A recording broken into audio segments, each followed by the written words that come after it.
بسم اللہ الرحمن الرحیم. السلام علیکم ورحمۃ اللہ وبرکاتہ. وعلیکم السلام. سب سے پہلے آپ تمام دوستوں کا ہنستے دل سے شکریہ ادا کرتے ہیں کہ آپ نے ہمیں ٹیچر سمجھا. باقی یہ ہے کہ ایک مشہور شعر ہے کہ جن کے کردار سے آتی ہو صداقت کی مہک، ان کی تدریس سے پتھر بھی پگھل سکتے ہیں. میرا اپنا نظریہ بھی یہی ہے کہ اگر کوئی اسٹوڈنٹ میری کوئی بات نہیں مانتا یا میرا کہنا نہیں مانتا تو واقعی کہیں نہ کہیں مجھ میں نقص ہے کہ جس کو میری بات سمجھ میں نہیں آتی ہے. ورنہ یہ ممکن ہی نہیں ہے کہ انسان اگر سمجھانے والا اچھے سے سمجھائیں تو آگے والا سمجھ نہ پائیں. تو اس میں یہ کہ ہمارے اندر بھی ہم اسی معاشرے کے پلے پسے بڑے ہوئے ہیں تو ہزاروں خامیاں ہمارے اندر بھی ہوتی ہیں. ایسا نہیں ہے کہ استاد فرشتہ ہوتا ہے، وہ بھی سیکھ رہا ہوتا ہے. یعنی ٹیچنگ سے ہی انسان سیکھتا ہے اور دن بدن وہ اپنا آپ کو امپروو کرتے ہوئے چلا جاتا ہے.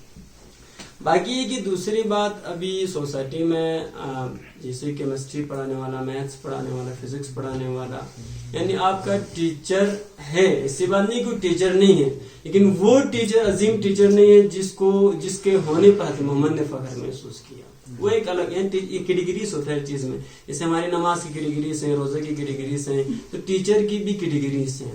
ابھی جیسے کہ مولا علی علیہ السلام کا قول ہے، جس نے مجھے ایک لفظ سکھایا وہ ہے اس نے مجھے اپنا غلام بنایا. یہ ہے مطلب ٹیچر ہونا.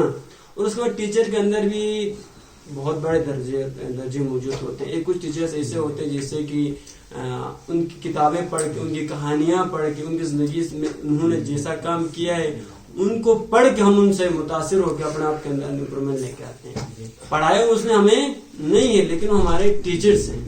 جیسے کہ ہمارے پاس شہید ڈاکٹر محمد نقوی موجود ہیں.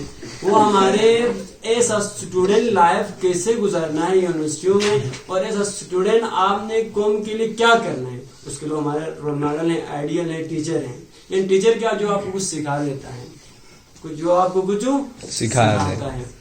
اسی طرح ہمارے پاس آپ جائیں امام خمینی کے لائف کو پڑھیں. امام خمینی نے ہمیں ڈائریکٹ آگے کچھ پڑھایا تو نہیں ہے، لیکن وہ ہمارے ٹیچر ہیں. کہ اس کو جب ہم پڑھ لیتے ہیں، پڑھنے کے بعد ہمارے اندر ایک کچھ کرنے کا، قوم کے لیے اپنے سختیاں جھیلنے کا ایک جذبہ آ جاتا ہے انسان کو، کچھ بہتر کرنے کا. اس طرح آپ اٹھا کے، اور بہت سے شہداء ہیں، آپ اٹھا کے پڑھیں نا اس کو. قاسم سلیمانی کی لائف کو دیکھیں. قاسم سلیمانی کا وہ ایک رویہ ہزاروں کتابیں پڑھنے سے بہتر مجھے اپنے لائف میں لگا. وہ یہ کہ وہ 2 سٹار یا 3 سٹار لگانے کے بعد، تیار ہونے کے بعد جب گھر سے نکلتا ہے، جب وہ چیز میں نے اس کی لائف کا پڑھ لیا تو اس کے بعد یعنی ماں کی ریسپیکٹ کرنے کا ایک جذبہ نہیں آتا ہے. وہ پہلے سے انفینٹی ٹائم بڑھ گیا. تو وہ کیا ہے، ہمارے انڈائریکٹلی ایک روحانی ٹیچر ہے. اس طرح ہمارے پاس بہت سے ٹیچرز لائف میں موجود ہوتے ہیں، ہمیں ان کی بھی قدر کرنی چاہیے. باقی یہ کہ بات ماننے کے حوالے سے ٹیچر کو جب خوشی کا محسوس ہوتی ہے، یعنی اس پہ بحث چل رہی تھی یہاں پر نا، اعتبار کریں. خدا کی قسم، میں یہ رزق صاحب نے موجود تھے، قسم کھا کے بتا رہا ہوں، جب میرے جن کو پڑھاتے ہیں نا ان کا رزلٹ برا آتا ہے تو انسان کو اندر سے رونے کا دل کرتا ہے، اتنا بیڈ فیل ہوتا ہے. کبھی کبھار تو ہم تنہائی میں رو بھی لیتے ہیں، بخدا کی قسم رو بھی لیتے ہیں. جب اس کا پڑھانے والا اسٹوڈنٹ یا آپ اس کو پڑھا رہے ہوتے ہیں اور وہ اس کو مطلب پڑھیا وہ انٹرسٹ ہی نہیں لے رہا ہے، اور اس کے بعد جا کے جب رزلٹ خراب آتا ہے تو پھر خود کو بیڈ فیل ہو رہا ہے، میں نے کیا پڑھا ہے اس کو. اس لیے کہ دکھ اس وقت بھی ہوتا ہے جب بچے نہیں پڑھتے ہیں.